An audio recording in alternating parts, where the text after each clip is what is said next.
I have a friend named Monty Roberts who owns a horse ranch in San Isidro. He had let me use his horse ranch to put on fundraising events to raise money for youth at risk programs. The last time I was there, he introduced me by saying, "I want to tell you why I let you use my horse ranch." It all goes back to a story about a young man who was the son of an itinerant horse trainer who would go from stable to stable, racetrack to racetrack, farm to farm, and ranch to ranch, training horses. As a result, the boy's high school career was continually interrupted. When he was a senior, he was asked to write a paper about what he wanted to be and do when he grew up. That night, he wrote a 7-page paper describing his goal of someday owning a horse ranch. He wrote about his dream in great detail, and he even drew a diagram of a 200-acre ranch, showing the location of all the buildings, the stables, and the track. Then, he drew a detailed floor plan for a 4,000-square-foot house that would sit on a 200-acre dream ranch. He put a great deal of his heart into the project, and the next day he handed it to his teacher. 2 days later, he received his paper back. On the front page was a large red F with a note that read, "See me after class." The boy with the dream went to see the teacher after class and asked, "Why did I receive an F?" The teacher said, "This is an unrealistic dream for a young boy like you. You have no money. You come from an itinerant family.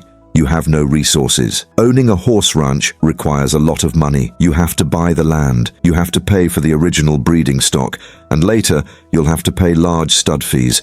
There's no way you could ever do it." Then the teacher added, "If you will rewrite this paper with a more realistic goal, I will reconsider your grade." The boy went home and thought about it long and hard. He asked his father what he should do. His father said, "Look, son, you have to make up your mind on this. However, I think it is a very important decision for you." Finally, after sitting with it for a week, the boy turned in the same paper, making no changes at all. He stated, "You can keep the F, and I'll keep my dream." Monty then turned to the assembled group and said, "I tell you this story because you are sitting in my 4,000-square-foot house in the middle of my 200-acre horse ranch. I still have that school paper framed over the fireplace." He added, "The best part of the story is that 2 summers ago, that same school teacher brought 30 kids to camp out on my ranch for a week. When the teacher was leaving, he said, 'Look, Monty, I can tell you this now.